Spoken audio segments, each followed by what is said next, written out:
Good morning, everyone, and happy Easter for those of you who Easter. I'm happy to be joining you on this morning. And I see some of you have already dropped in where you're signing in from, but if you haven't done that and you'd like to, do. It's always fun to see that we're coming from all over and ready to get forked up on Easter Sunday. Yes, me too. So the topic today, given that it's Easter, but it's interesting because I was already evolving towards this. It was really building on last week, which really arose spontaneously because I was with Tiffany and we were having that conversation about the integration of the masculine and feminine within the body, the electromagnetic forces of negative and positive. And we spoke about the idea that there's this two within the one, this sort of tri-unity of the masculine and the feminine and God or the ether or the one, right? The one divides into the two, and with the two we get the Vesic Pisces, which creates the the passageway for the three, the triangle. And in this way, the one divides into the many, and also the many fall back into the one. But the primary equation here is really the triad. And so this is, to me, Christ consciousness. Now, before I launch into this talk, you know that I'm always mindful that it's very easy to offend people, especially with this topic. I tend to pick these offensive topics that are difficult to talk about. So I really kind of want to do my best to stay in my wheelhouse. I'm not a Christian. I'm not a Bible scholar. I'm an observer of electricity in the body and natural phenomena, right? So the natural philosophy is the curiosity about the nature of life and the seeking to give words and concepts and metaphors to observed phenomena. And so that's my approach, is like, what am I observing and how can I fit it in the context of other models or other metaphors? And so that's where we're coming at this equation around Christ consciousness. And our tuning will be around really awakening to the dynamics of this Trinity after we really worked on balancing the duality last time. And something the masculine and feminine is, we see it very unbalanced in our culture, within ourselves, and certainly without. We're not really experiencing divine harmony of the masculine and feminine in their happy balance of rotating leadership and just the way that we want life to be balanced. We want our bodies to be balanced. We want our mind and our spirit to be balanced, because that's where we have the optimum experience of life and the optimum relationship to ourself. So one of the things that I did was I just pulled some quotes from other people about Christ consciousness just to kind of chew on a little bit. So I got these on my phone. And I will tell you that the inspiration for the sort of angle that I'm coming in on here today actually came from this little tiny necklace that my husband bought me.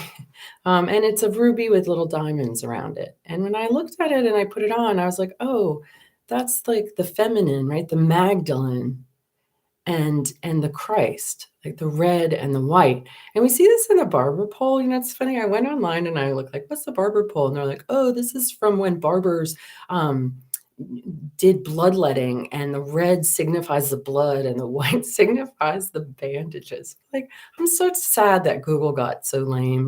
Back when I was researching my books and especially my thesis, like, you could search stuff and get real information from a diverse array of topics.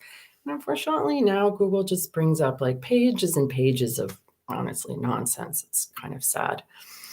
But I had read previously in a book, and I found some excerpts from a book, that the red and white barber pole signifies the Kundalini and the Christ consciousness, the white and the red, the arising red of the feminine, that comes from the earth, and the descending white, right? That we're matter, ma, and pattern, pa, and that we're blood and bone, but also spirit, right? We're mud and starlight.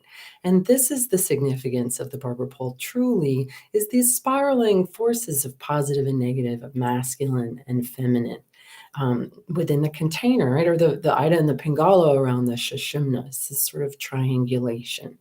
And I think what's really missing in the Trinity, as we are taught it by modern day sort of religion, is it's missing the feminine, like the Father, Son, and Holy Spirit. Like, where's the feminine? And that it's all masculine. That's not balanced and that's not true. And I think that's even part of the equation that we were talking about previously. It's like, why did the masculine appear over the feminine on the feminine side when I did that ancestral healing? Right. So to me, the Trinity is the mother, the father, the masculine and feminine, the ma and the pa, the positive and negative, and then the one that we come from, that the ether twists itself through torsion and divides into the masculine and feminine. This is the one and the two, and it's very simple, right? But it's also very holy and divine in its harmonious expression. Okay, so here's some quotes to share. Christ consciousness is that unifying force of the sacred heart that we all have access to if only we are open. It is an expression of our true nature. Right? So this is the divinity of our true nature when it's not broken or in the downstream of lots of trauma, been fed lots of lies and misinformation, intentionally divided and conquered. Right? So we have this sort of divisions all over the place that stop us from being unified within and unified without, because that's where we're powerful. That's the place that I want to help get us all to. God is never out of the soul in which he dwelleth blissfully without end. Right? That's that third force, that unifying hug of the masculine and feminine. When a person experiences ego transcendence or enlightenment, we often say that he has merged with the light, or with God, the self, the Buddha nature, Christ consciousness, emptiness or being, the ultimate sacred other. Right? And I think it's very hard to have that blissful dissolution into the one, right? And type a note, have you ever had that experience of like transcendent bliss where the ego totally goes away and you're just in that body feel, that bliss feeling of connectedness with God? Because a lot of people have never had that experience of unity consciousness, and that's very intentional. Right? This is an amazing state to experience when you don't have division and fussing and fighting and lack of communication within you or around you, and you're just able to rest in the ground state of the beingness that you are. Yeah, absolutely. Abiding. Yes, it's beautiful. We're soaking in it. Lit up blood. It's heavenly, right? Now, obviously, it's very hard to stay in that state, right? Like, I think you almost like to move in the world the way that it is. We're going to encounter things that are going to set us into dysregulation. And I think that one of the mistakes that a lot of people make when they set out on the healing path is they're looking for some kind of silver bullet that's going to fix them like that. It's kind of like buying lottery tickets and like, I'm going to win the lottery. And the likelihood of you finding a silver bullet that's going to fix you like that and then keep you groovy for the rest of your life is really slim to none. And I think it's really important to understand that growth and healing is this process of expanding into this regulated state where you can feel that way. But then we contract. Someone comes along, harsh deserves Zen, and we contract. And then we expand again, and then we contract. And what happens is as our keel becomes deeper, as we become more grounded, as we become less burdened by the heaviness and the restrictions in our field, we're able to stay in that expanded kind of groovy state longer, right? So these periods between these contractions and the periods of discomfort start to become less as we expand more and more. But this is really a process. And it's a process that can lead you to feel like you're going backwards and get really frustrated with that. Okay.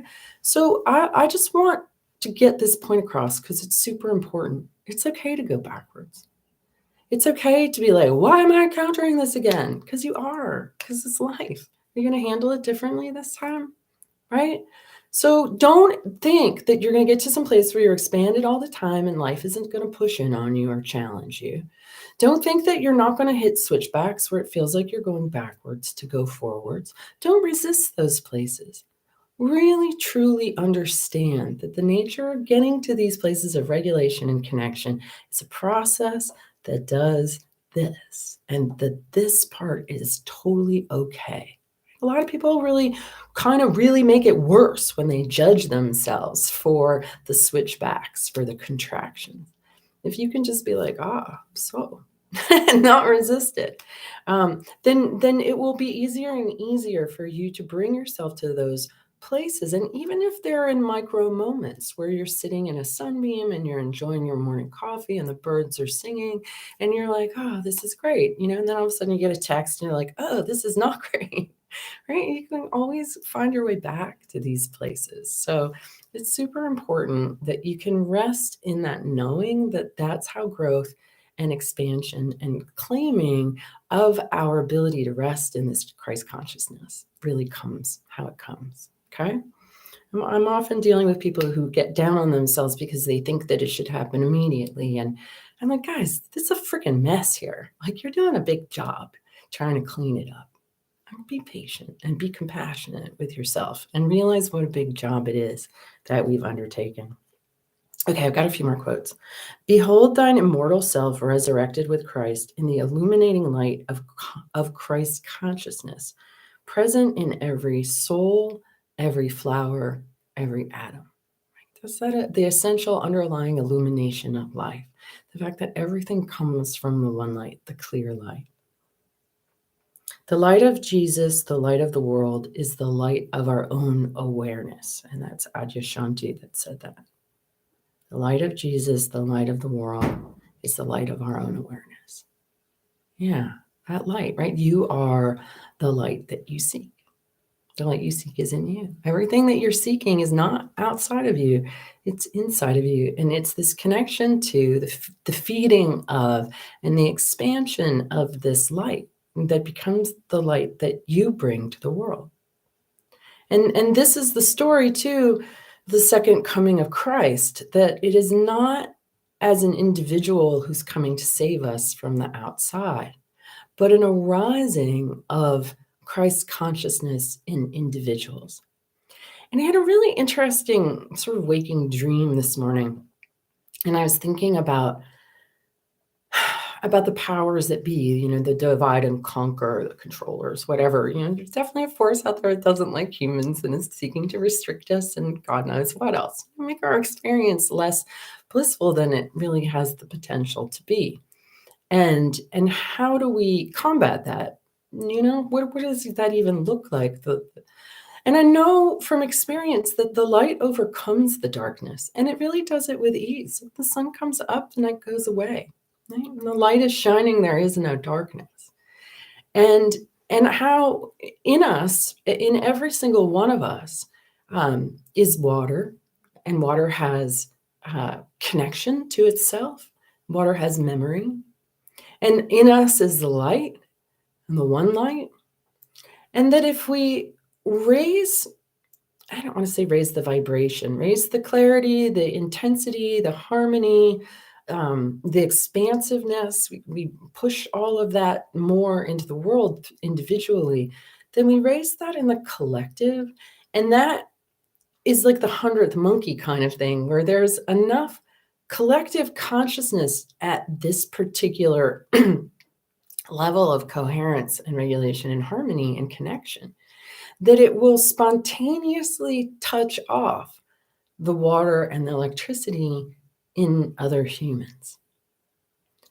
So the more you do to cultivate this in yourself, the more you're sort of raising the level of that energy in the collective, which can lead to this spontaneous emergent coherence that I'm talking about, the rising of this light, this awareness, this connection to each other, this victory over divide and conquer. But it all arises from within. There's nobody outside of us leading us in unity. It's an inside job of arising. And just like we saw the 144 unweighted fork change over this last year and go from being like this dissonant beast that people were like, wow, I don't know about this, into a really great ally that has been sort of tamed. What we do collectively is making a difference, right? What we do collectively is making a difference. And even the little bits that we're doing here are informing the collective. And that's pretty cool. So today's tuning is really about picking up where we left off with that masculine and feminine integration last week. And I really felt that. I wonder for those of you who were there, what you noticed in the wake of that. And I was really much more aware of my masculine and feminine sides feeling balanced. Like the hemispheres of my body felt independent, but also much more connected and kind of just in sync with each other. It's sort of a clarifying.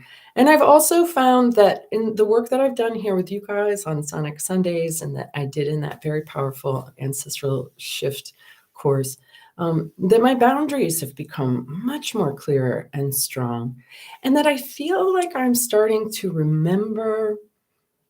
Okay, I'm on the fence when it comes to reincarnation, but if I do have a soul that has lived before, I'm feeling more connection to the memories and to the skills and talents, maybe not just of my own soul, but also all of those gifts of the ancestors that were really obscured behind noise in the signal. And so as we get collectively the noise out of our own signals and we start to tap in to these coherent gifts of our own soul and of our ancestors, we bring a lot more of ourselves into the equation. The more of us that are here, the more light we can hold, the more coherence we can hold, the more we can be sort of beacons that weave together, which is something I'm also seeing. I feel like years ago, the threads of light and the light workers were all kind of far apart. And now that weave is getting closer and tighter. And I wonder if you feel that too, where, this convergence or confluence of light streams in the tapestry of life is really casting more illumination. And I really feel that and see that, so that the work that we're doing is tangible. So thank you for all of you who show up and do this work. I really appreciate it. Okay, so let's get to tuning. I just want to see if anybody has any questions or thoughts or reflections on this topic before I get started tuning. Just going back and reading comments for a sec. Singing with group stances. Yeah, guys, that's one of my goals. I'll tell you it right now. I want to be in a stadium with like 30,000 people. I'll sing the same song together or songs, right? So the power of our voices. So I hope I see somebody there when I finally get to the stadium. You better be there singing with me. I don't know how long it's going to take, but I do know that whenever I really set a clear goal, I achieve it, right? Because I have so much practice being coherent, honoring my word, having visions, and doing the work to get there. And I hope that you're following in my footsteps in your ability to also create in your life, the visions that God has given you to help bring more God into the world, and that you feel worthy of them. Because that's the biggest trip up, is that if God's given you this really great goal and you're like, oh, that's too grand, like that's too big, like I'm not worthy, right? You got to get rid of that story, because you gotta be there. An abandoned quarry for acoustics. Caroling with some friends, I felt an angel descend to us. Yeah, this is where that energy really comes in. We sort of step aside and let that movement flow, and miracles happen. That's the miracle zone. I really don't care for the word God. Yeah, and Julie, I would invite you to go back to my very first Sonic Sunday number 1, where I talk about that topic, okay? Because I'm not a Christian, I'm not religious, but I don't like saying source or universe because it's too unembodied. When I say God, good God, it's really coming from my core. And I understand that there's wounding around that word. And that's why I started off this whole series clarifying what I mean when I say God, so that you don't get offended by me using the word and that you don't misunderstand what I'm saying. Okay? Super important. I get it. I totally get it. I didn't use the word God forever because of that same reason. And then I was like, I'm denying myself the usage of a word that's way more satisfying to say. And I want to feel it in my body because that's where it dwells. The light of God is in me. Otherwise, I wouldn't be alive. Right? Remember, it's in every flower, it's in every atom, it's in every cell of my being. The light of the life itself, life in its entirety, the tapestry, the flow of the tapestry through time, the ground state that the tapestry is woven in. I'm calling that God, and I'm going to use that word because I like it. Okay? Yeah. Yeah. Cosmonauts. I'm going to be a cosmonaut. Yes, the cosmonauts are my backup doo-wop girl singers. So yes, we've got and we've got great costumes. That's the plan. Okay. All right. So I think we're good. And I want to invite those of you who have forks to come fork with me. I'm going to start off with a 144. And I don't really know where we're going to go with this. I don't usually have a plan for the tuning and how it's going to unfold. But I'm just going to listen in. And the intention here is really, I guess, the balancing of the Trinity, the triad, but with the masculine and feminine, right? So it's sort of how can we just sort of tune into that triangulation and really suffuse the whole equation with this illuminated awareness, right? Okay. All right. Here we go. Oh, well, let's not start with the forks yet. Just take a moment to check in with how you're feeling. So close your eyes, put your feet on the floor, or just become aware of your feet wherever you are.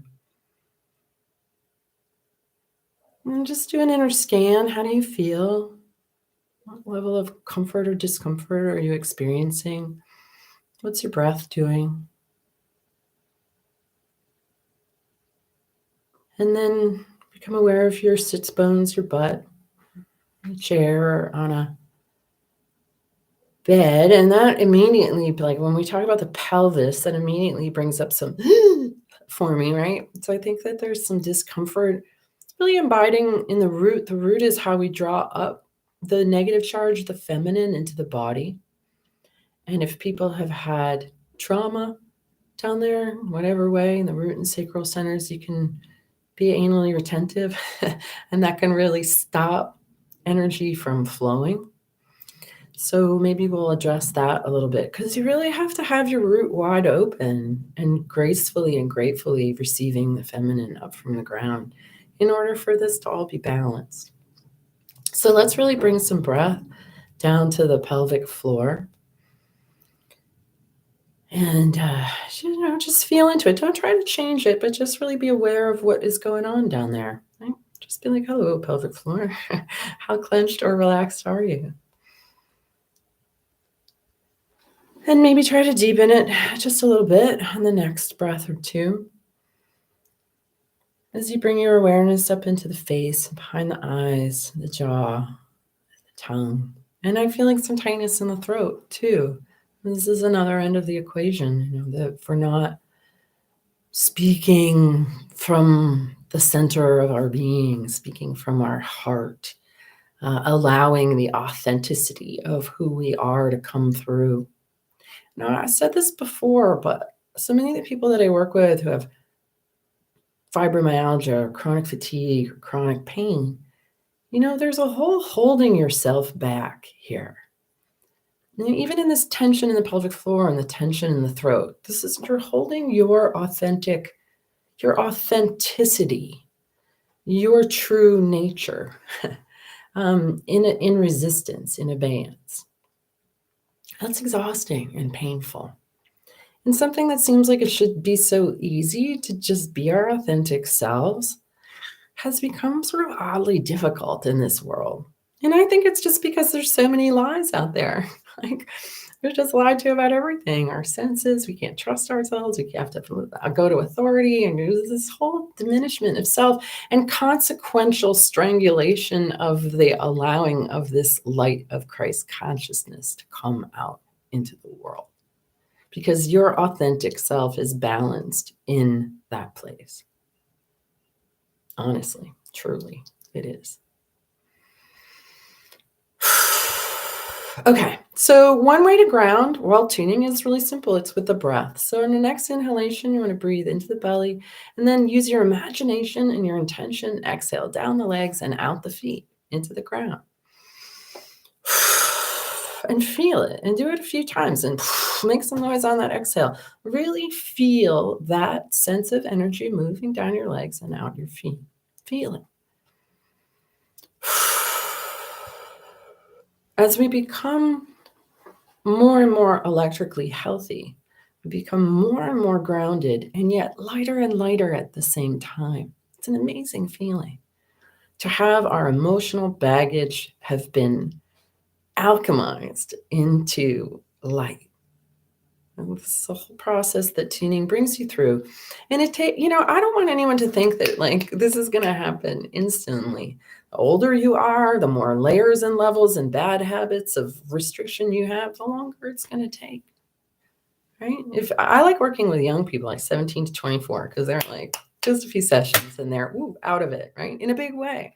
But if we're older, especially 60, you get to be 60 and over, this process of backing out these patterns takes longer. So I want you to, especially if you're older, you got to settle in for the long haul and understand that we go up the mountain in steps. And then when you're older, you're not bounding up there for the most part. Okay. But settling in for the long haul and not looking for the magic bullet. Just being okay with the fact that every time you get a tuning, every time we do something like this, you're getting a little leg up to go a little faster, a little easier, but the journey is still there. Yeah. Okay, so one more conscious breath, breathing into the belly and exhaling down into the ground. Really feeling your connection to the earth, all right? All right, here we go, 144. Let's just listen to start.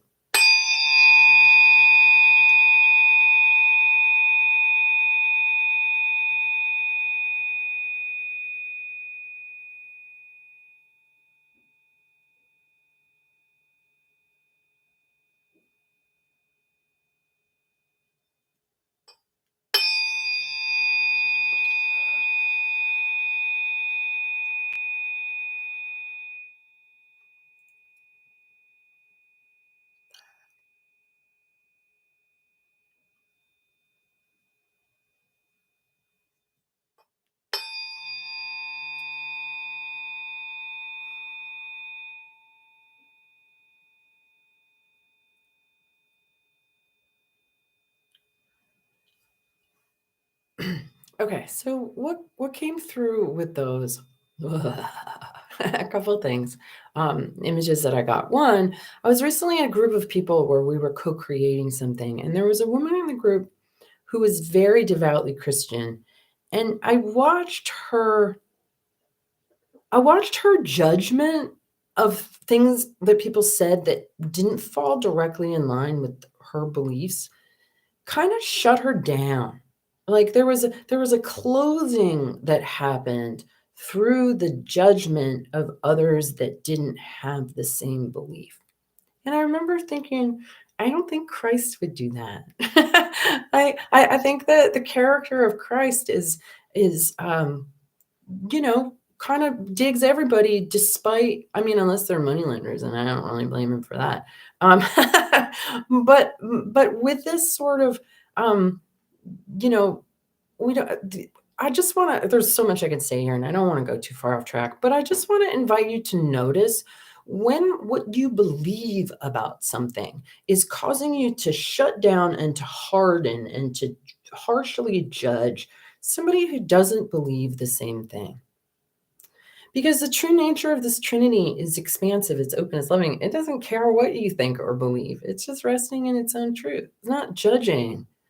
Or you might be using discernment, like, wow, that's a bad character, we're going to move away from them, but not judging, like, right? There's that tendency, like, me, you don't believe what I believe, there, and I'm superior. Right? The spiritual superiority is really the opposite of what we're going for here, I think, right?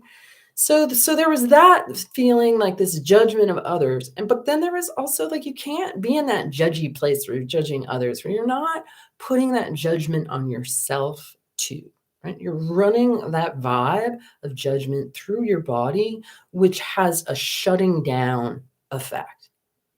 It is not about expanding into the bliss of infinity, right? It's really like going into the ego. That sort of thing feeds the ego firewall that gets between us and the experience that we're looking for. It's such a useful term, isn't it? The ego firewall. So that's just something to be aware of, as you kind of go out into the world and being the light. The moment that you judge somebody because their beliefs are different than you, you've shut your light off.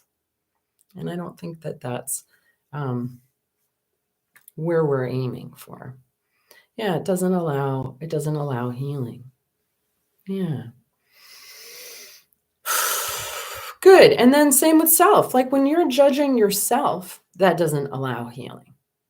Because you've introduced a vibe that is clenching and bumpy. Like, right? That's why I was like, it doesn't feel good. It doesn't feel good in your own body. It doesn't feel good to be on the receiving end when somebody's judging us. Nobody likes that. Yeah. Okay, let's keep going. Still got the 144.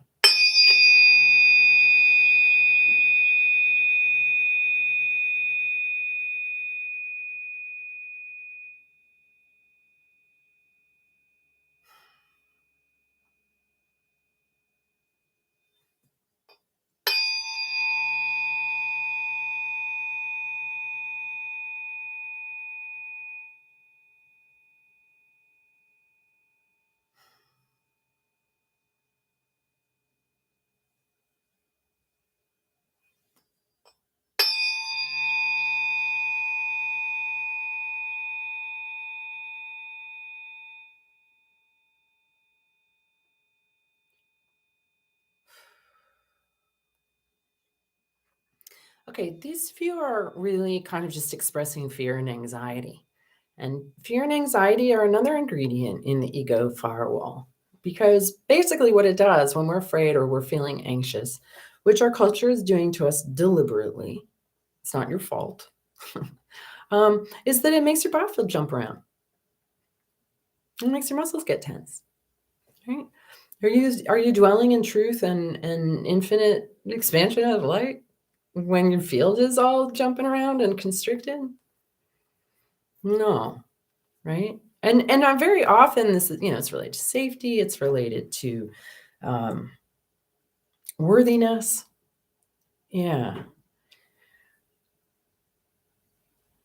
So this is also very deliberate. This is put into us very deliberately. So if you suffer from anxiety, realize that it's not your fault, that there's a program that's been downloaded, and it's been downloaded for generations, and it's been passed along. And in a way, it's really the number one enemy, if you will, or obstacle.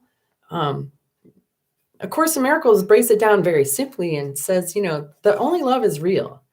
When we're in a place of coherence, of regulation, of moving into that bliss state, like that's real. And everything else is some kind of distortion. That fear, when we overlay fear onto anything, it's going to distort it. It's going to make us respond to that distortion. And then we're going to be living in something that's not real. Whereas if we were just able to relax into the truth of the beingness, right, then that dissolves that aspect of the firewall immediately. It's not easy to do, especially if that's a pattern that's been running for a really long time. So these are some of the things that are getting in the way, right? So fear, judgment, self-tension, the ego firewall, right? And all the things that kind of make that firewall that stop us from just experiencing the truth of this Trinity of Christ consciousness. We need to retrain our nervous system when fear is a long-running pattern. Yeah, and retraining takes time. It takes time. And it's doable, right? But it's very, unless you're like under the age of 30, it's going to take you maybe longer than you want. But don't give up on anything, right? Everything is really about perseverance in the long run. It really is. It's just get back on the horse and keep getting on. Just keep working at it and you get somewhere. And as long as you understand that falling off the horse is part of the deal, then you won't get frustrated when you keep falling off. Okay, still coming in with the 144.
Okay, so this feels to me like it's settling down the patterns of attention and anxiety. And I feel kind of an opening in the heart that this energy that's been in the tension and fear kind of goes down in the midline in the heart and starts to open up space in there.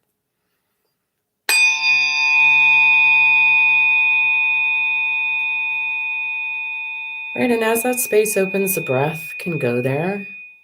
It's really by bringing breath to all of these places where we've been clenched that we bring more light, literally, into our being, that our blood carries the light of the atmosphere that we breathe, the plasma that we breathe. And this is really what tuning is all about, is getting you to relax and open so that air can flow into these places. It's really simple. With that inspiration comes more light, comes more energy, comes more spaciousness for you to be you.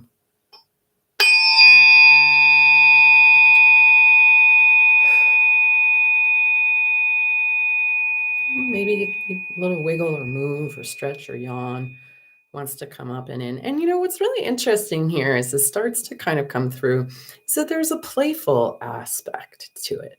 Right? This isn't such serious business. And we know, like all the ascended masters that have the twinkle in their eye.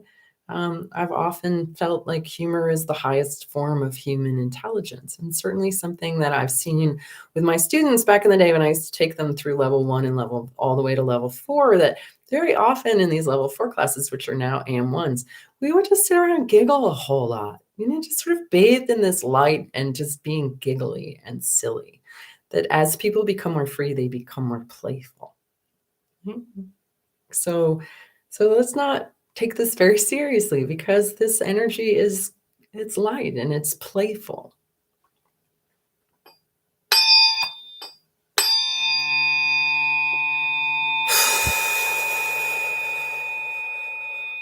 It's going down into like adrenals, diaphragm, gut, kind of fluttery places in the lower torso. Oh, and then we're probably working our way down to that root, is my guess.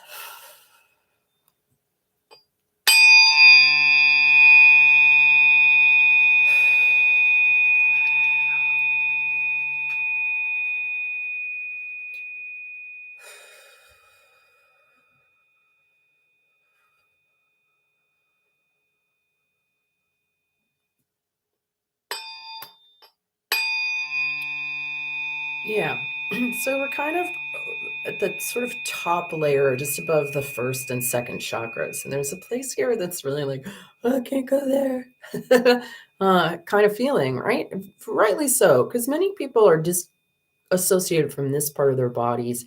I know I certainly was, due to trauma, and trauma that was scary, right? So obviously this is a big topic, but let's just see what we can do in these next few minutes. And tuners with forks, help me out here. We're really going to just bring healing and this beautiful color red to this root center, just really using our minds and the forks, just really bathing this awareness, right? The light of the awareness and our imagination, intention in the collective pelvis, pelvic floor, root and sacral centers of humanity, men and women alike, right? Just really see this being being healing, being healed, being whole.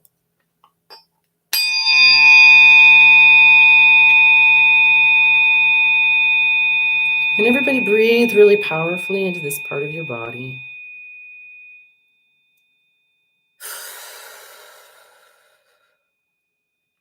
This sort of taking of the Trinity and making it masculine and putting it up in the sky while not bringing in the feminine from the earth, while not honoring, right, this red energy, the feminine of Gaia. So we really want to strengthen this.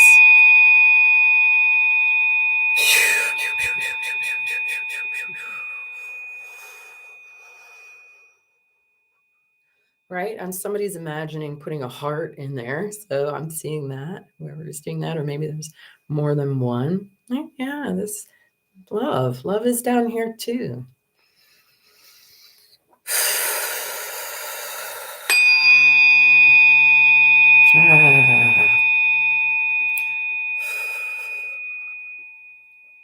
So I'm just wanting to shake out and shake off fear and trauma of the collective. It's in my own body, my own experience. This is the, God, what's the word? It's not the chalice, right? Somebody help me here. It's one of the symbols of everlasting life. But it's not a chalice, but I'm pretty sure it starts with a C. The Grail, the Grail, right? That's one aspect of it, but I think there's another, the Grail of the feminine, the womb of creation.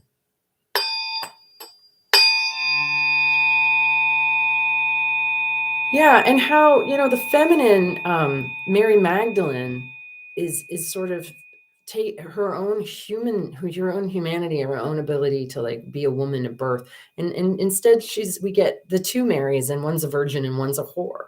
Like, that's such not useful. That's such like so wrong what it does to the just human female, right? The divinity of the human female in the flesh. The feminine aspect of this, the red, the Mary.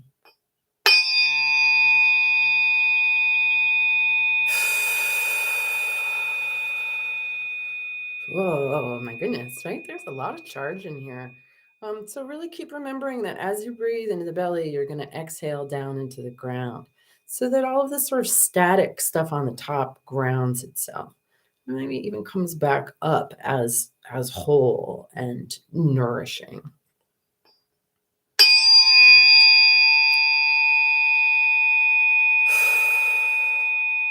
And we're going to be here for a full hour or so today, just so you know.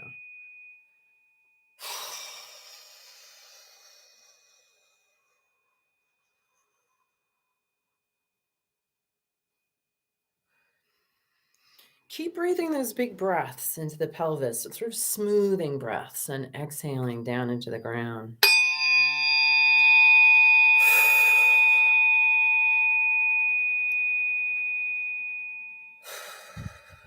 And just observe what your feet, legs, ankles, knees, shoulders, like what does the rest of your body want to do?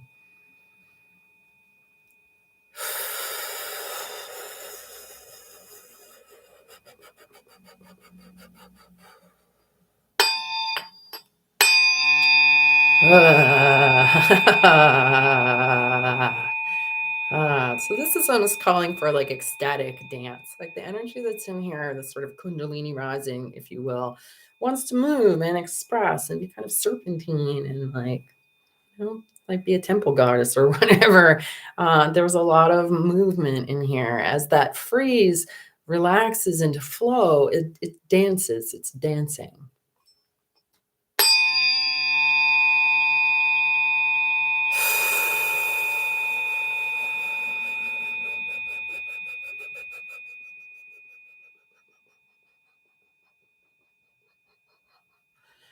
Good, good. All right, something's really shifting here. I'm hearing that I need to switch to the 174. So I'm coming in with the 174.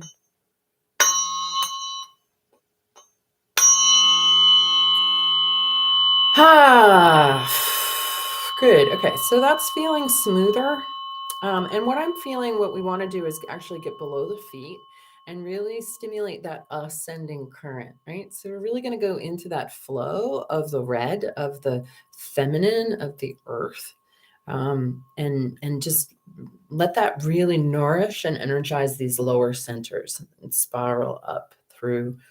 That's why I wore my red shirt and my necklace today, sort of symbolizing that. All right, so here we go. Putting your awareness down at your feet. And there's kind of like this upgoing flow is pinched, so it comes up in alarm or like, oh, hysteria.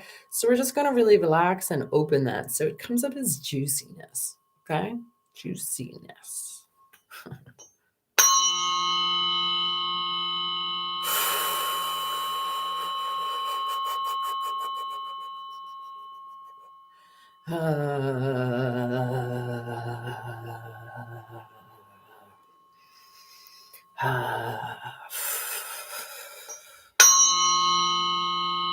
And this is tightness in the ankles, the lower legs, the knees. We often have a lot of restriction in the knees. So just allow this current to find its way up. Just finding its way up. And maybe you need to shake out the legs or the knees, right? Don't be afraid to wiggle or move. Like if that's what wants to happen, that's really how we break these patterns through sounds and movement. Yeah. That's it.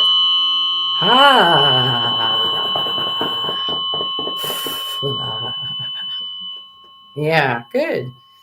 Good. A little tension kind of in the groin still here. So this next one is going in the groin. Strikers, tuners, help me out here. We're just collectively, right? The collective tension in that groin. Yeah, blasting that out. Good job.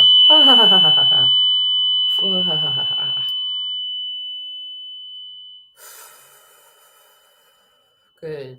So yeah, a lot more softening in the pelvis. It feels relaxed and warm and open. So we'll do just another one or two, just really strengthening that current. Really feeling the magnetism of your feet on the floor, right? And, as you go forward into the world after today, to really feel your feet, really draw up that current, really love the earth below your feet. Invite that energy into your being, feminine, the ascending, the arising. Good. That feels really good. Okay. So now let's come up above the head into the crown. And we're going to bring in the descending current. And then also really start to just feel into the Trinity aspect that's here. That is, I got candle wax on my tuning fork. I'm not really sure how that happened. All right. Place your awareness above your head.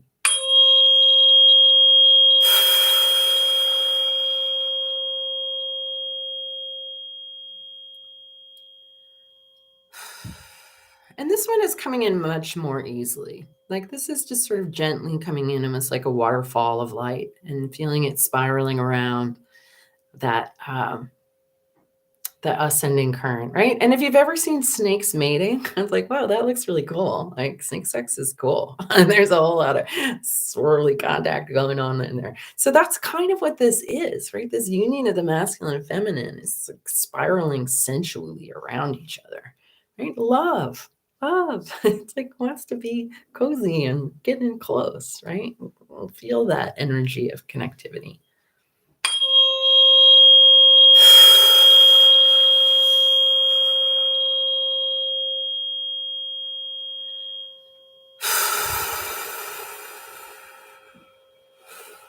Right. This is the caduceus, which if you go Google will tell you that it was a sign of the marketplace.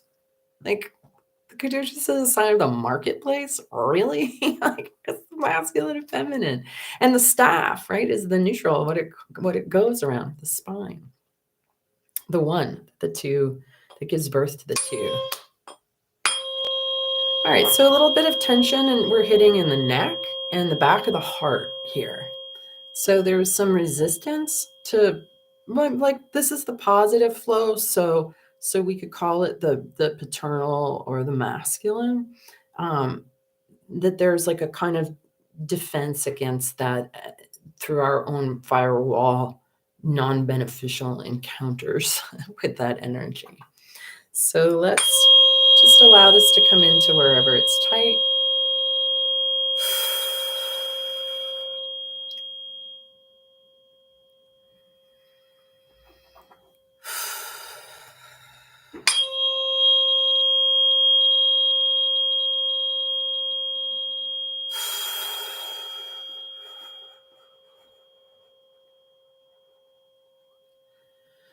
And stay with it, because I feel like some of you are starting to disassociate. And then that is like when we have this non-beneficial energy coming in at us and we shut down, we do disassociate. All right. But this is what it's really important that I want you to stay present with a new association of this energy as something that you don't have to resist or disassociate around, but rather that you can really welcome into your being. Okay. Stiff and tight. You're like, nope, not digging it. Okay. So we really just want to find a way to just really let that be open to it, right? Like a flower opening to the sun. So think of yourself like a flower opening to the sun. That's it.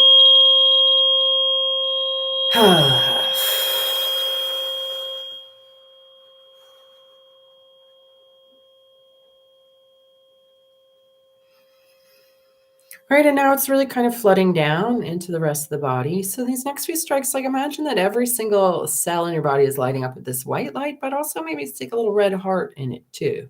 Sort of this balancing of these energies.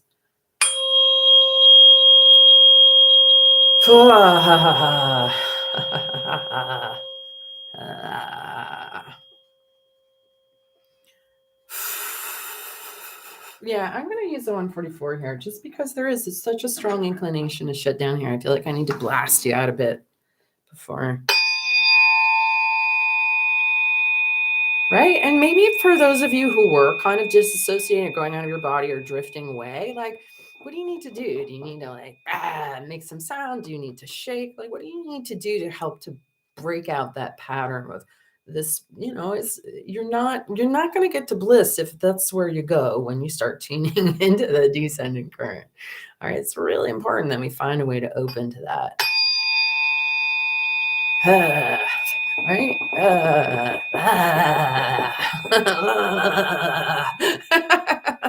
Stay here, stay present, stay open. Yeah, that's better.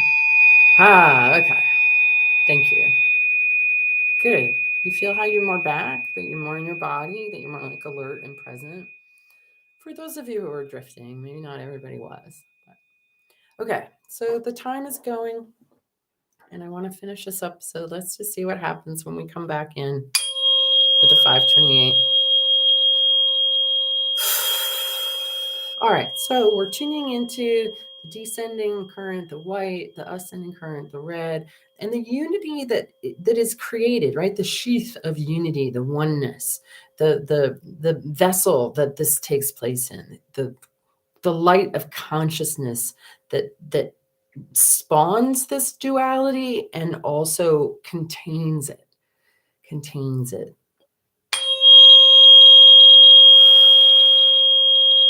So feeling light behind your eyes and really breathing light in. Remember that this is our free energy atmosphere. It's filled with electricity, and that's the juice that we run on.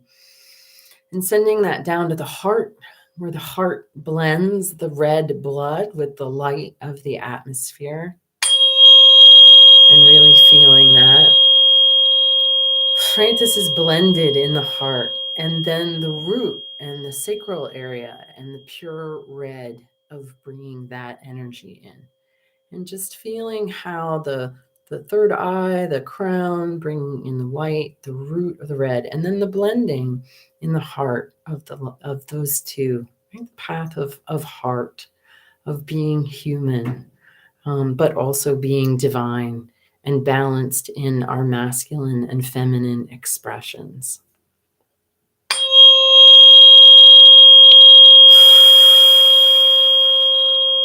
And giving thanks, right? There's a gratitude here in the heart. Right? We give thanks for life. We give thanks for the earth. That we give thanks for God. That we give thanks for our own human body. And that we give thanks for each other here as community on this Easter morning. Or maybe you're watching the recording, but that feeling still comes through. And just acknowledging the work that we have all done in these weeks and where we've all come together. And just appreciating that opportunity for this kind of community and this kind of experience together. Okay, we'll do just a couple more and let this sort of do what it will in your body. So give me feel like birds singing, water moving. That's this sort of spring feeling, right? That Easter is really about, the sort of rebirth and just the flow of life itself, the sweetness of life, the fertility of life.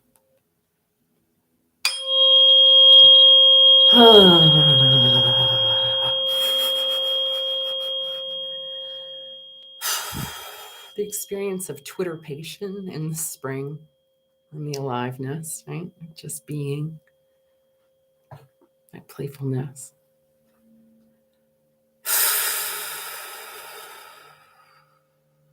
Good. Okay, this will be the last one.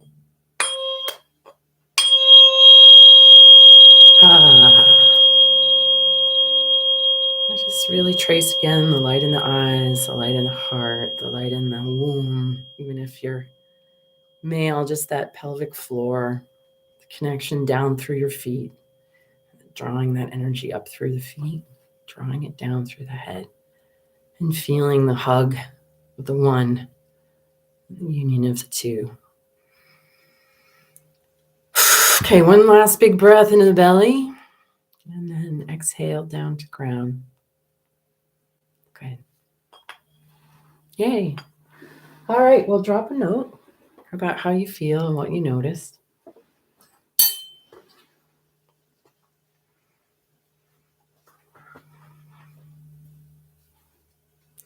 I found my sweet Easter egg treat here with you. I so enjoyed it. Nice. Yeah, so that feeling, right, that we just set up, I mean, this is really what it means to be fundamentally human. You know, the masculine, the feminine, the Trinity. So the 3 is such an important number, and sort of triangulation. I love the number 3 and everything that I've learned about it and the importance of that. I'm a Libra, right? So you have the 2 halves, but you have to have the balance that they hang on. I want to dance and sing. Yeah, that's kind of how I feel, right? That energy just really wants to play, which I think is important. Good. Yay. Outside with the birds. And it's a beautiful day here in Vermont, so I'm headed out there. Okay, so now that we're at the end, I have some news. I have good news and bad news. So I'm gonna give you, well, it's not really bad. It just is what it is. But I realized last week that this was going to be my last Sonic Sunday for a while. And when I was explaining that to Mio, and some of you know Mio, Mary Elizabeth O'Malley, she said, well, that makes sense that you started on the birth of Christ on Christmas and you're ending with the rebirth of Christ on Easter. And like I said, you guys know I'm not a Christian, but we do live in a Christian culture, um, and I was sent by God to do this series. And I have to start teaching on weekends coming up, and also it's spring here in Vermont, and it just felt like this kind of came to its natural close today. And that doesn't mean that I might not pick it up again at some point. But as far as the series go, it's been these 16. But the good news is I have a list, and it's also in the description of the video, but I have a list of other ways that you can connect with me going forward, and I hope you do. So the most recent one coming up is April 18th. I'm doing a salon night on loving and liberating your body, because this is such an important part of being able to experience this bliss, right? That we want to go into that unique consciousness. It's very important to be comfortable in your own body in order to it's like, if you knew that Buddha or Christ was coming over to your house, you'd clean every corner, right? You'd be like, oh my gosh, I'm having this esteemed, illuminated visitor to my abode, and I'm going to really make it as clean and as welcoming and as special as I possibly can, right? And so this is the idea with our own bodies as we bring in this Christ consciousness, that we want it to be a place that we feel good about, and that it feels clean, that's energetically clean. And so, this idea of loving and liberating our own body is not a vanity thing. It very much is, so that you can rest in this place of being the house or the home where this light dwells and shines out the windows.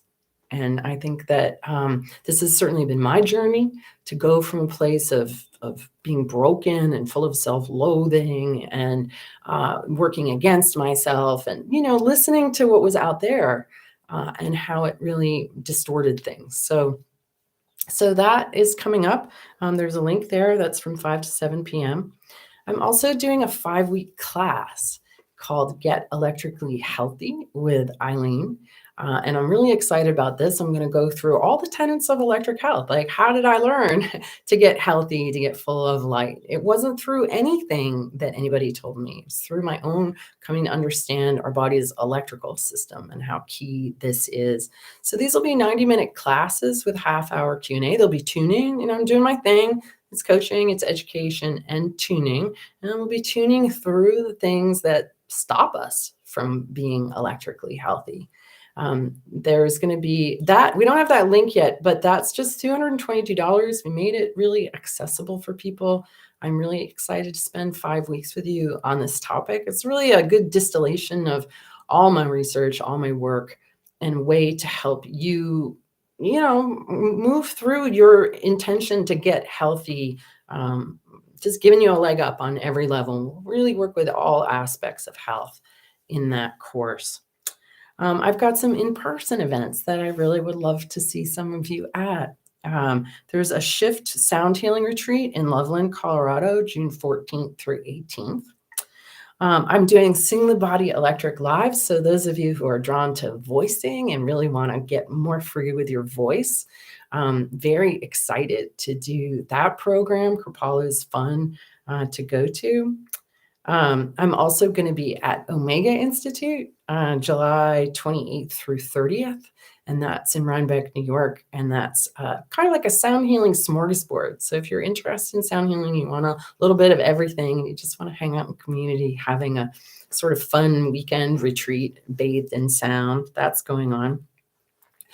Music and Sky is happening, and that's in the Kiama Valley, California, August 18th through 20th. It's a beautiful community, a beautiful gathering, really it's a combination of music and talks and I don't know, just community. I had such a good time there last year.